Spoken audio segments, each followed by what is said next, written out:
नमो बुद्धाय. जय शिवराय. 26/5/2026 रोजी एक प्रेस क्लबमध्ये एक युवक काँग्रेसचे पदाधिकारीच्या मार्फत एक प्रेस कॉन्फरन्स होते आणि त्या प्रेस कॉन्फरन्समध्ये ते बेहतर नागपूर असं ते एक पोस्टर बनवतात आणि त्या पोस्टरमध्ये दाखवतात की ऐतिहासिक जे दीक्षाभूमी आहे आपली, त्या दीक्षाभूमीवरती ते लोकांनी एक भगवा झेंडा लहरवलेला आहे. त्याचप्रकारे बाबासाहेब आंबेडकरचा नेहमी आपण पोस्टर किंवा पुतळ्यांमध्ये पाहतो तर उजवा हात वरती राहतो, डाव्या हातात त्यांच्या हातात संविधानाची पुस्तक असते. त्याचप्रकारे या पोस्टरमध्ये आपण पाहू की तो डाव्या साईडचा हात त्यांनी उंच केलेला आहे. त्याच्यात ते संविधानाची बुकसुद्धा दाखवली नाही.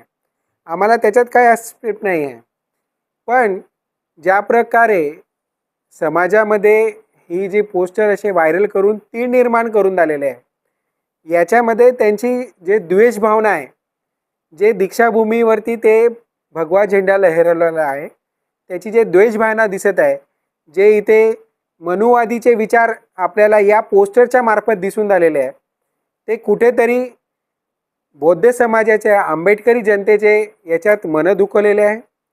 त्यांनी ही जे कृत्य केलेलं आहे त्यांना लवकरात लवकर शिक्षा झाली पाहिजे. यासाठी आम्ही म्हणजे वंचित बहुजन आघाडीने सगळ्यात पहिले 26 तारखेला ही घटना घडते आणि 27 तारखेला आम्ही त्याचे पोलीस रिपोर्ट करतो. त्यानंतर 31 तारखेपर्यंत काही हालचाल होत नाही. जेव्हा आम्ही दीक्षाभूमीला गेलो आणि दीक्षाभूमीवरती तिथे आवाज उचलली 31 तारखेला, तिथे पण दीक्षाभूमी कमिटी त्याच्यातली कोणालाच काही माहिती नाही की 26 तारखेला काय घडलेलं आहे म्हणून. त्याच्यात पण आपण आंबेडकरी जनता दुखावल्या गेलेली आहे. त्याचप्रकारे 12 लोकांवरती ॲट्रॉसिटी गुन्हा दाखल झालेला आहे आणि अन्य पदाधिकारी जे आहे त्यांच्यावर पण तो गुन्हा दाखल झालेला आहे. त्यांनी उद्याला बेलसाठी अप्लाय केलेला आहे. तर माझी सगळी आंबेडकरी जनता यांना आव्हान आहे की उद्या जास्तीत जास्त संख्येने येऊन 15 जूनला 11 वाजताचा टाईम आहे, 5व्या माळ्यावरती आम्हाला बोलवलेलं आहे की यांना तिथे उद्या फिर्यादी आणि जे गैरअर्जदार आहेत त्यांना पण बोलवलेलं आहे.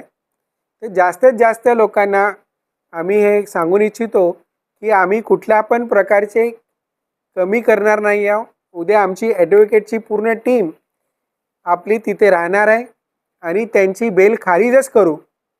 चाहे ते कुठले पण पदाधिकारी असो, नागपूरचे असो किंवा नागपूरच्या बाहेरचे असो, त्या सगळ्यांवर त्या ॲट्रॉसिटी गुन्ह्याच्या अंतर्गत जे काही कलम आहे, जे काही संविधानिक रूपाने जे पण आहेत ते आमचीच मांग आहे की ते त्यांना अधिकृतपणे संविधानिकपणे त्यांच्यावर जे कानूनी ज्यांनी ते कृत्य केलेलं आहे त्या सगळ्यांवरती ॲट्रॉसिटीच्या अंतर्गत त्या सगळ्यांना बेल खारिज झाली पाहिजे, हीच आमचं म्हणणं आहे.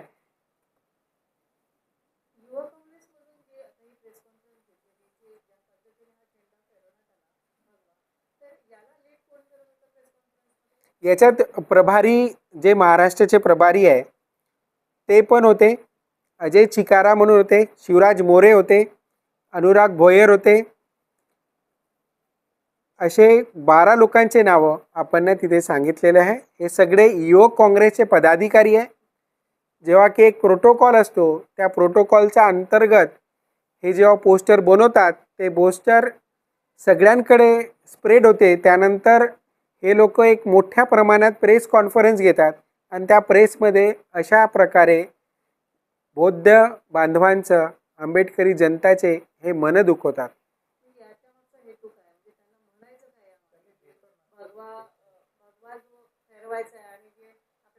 त्यांची मनोकामना तेच आहे ना. मनोवादी वृत्तीचे लोक आहेत. हे कुठे ना कुठे कधी ना कधी हे समोर येते, हा चेहरा समोर येते. तर काँग्रेसचा हाच बेहतर नागपूरच्या एक पोस्टरच्या मार्फत त्यांनी हे दाखवून दिलेलं आहे की आम्हाला पण भगवा झेंडा हा बौद्ध बांधवांच्या ऐतिहासिक दीक्षाभूमीवर फडकवायचा आहे.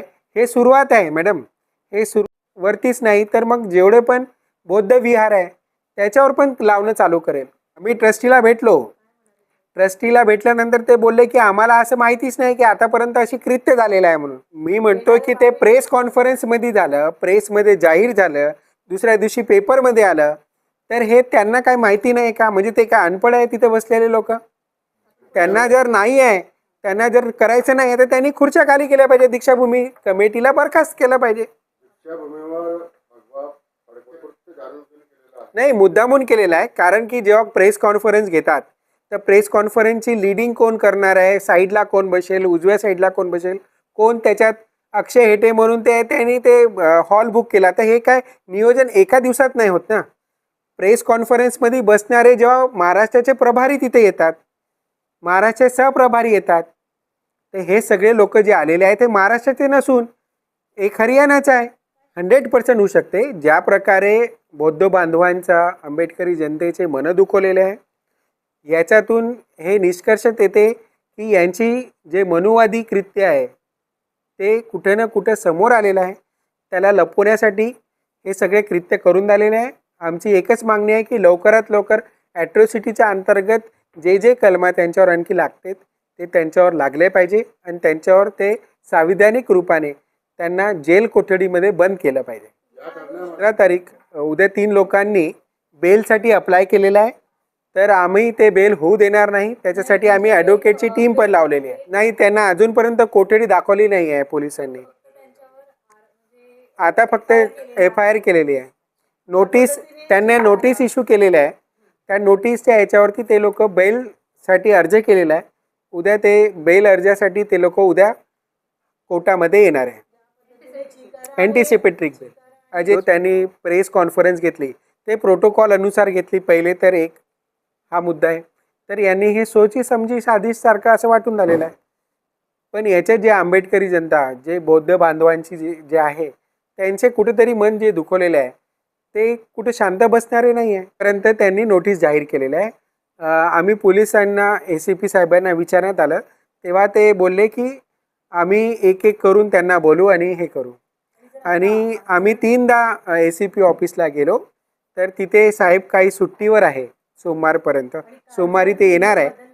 उद्या जर ह्या गैरअर्जदार लोकांना जर बेल भेटली तर वंचित बहुजन आघाडी महाराष्ट्रातच नव्हे तर पूर्ण भारतात आम्ही आंदोलन करू. हा निर्देश आम्ही सांगून इच्छितो की जे मनुवादी कुत्रे लोक आहे, ज्यांना ॲट्रॉसिटीच्या काही भेव नाही, काही नाही, सध्या फिरून झालेले आहे, त्यांना बेल खारिज झाली पाहिजे. अन्यथा वंचित बहुजन आघाडी रस्त्यावर उतरेल आणि आंदोलन करेल.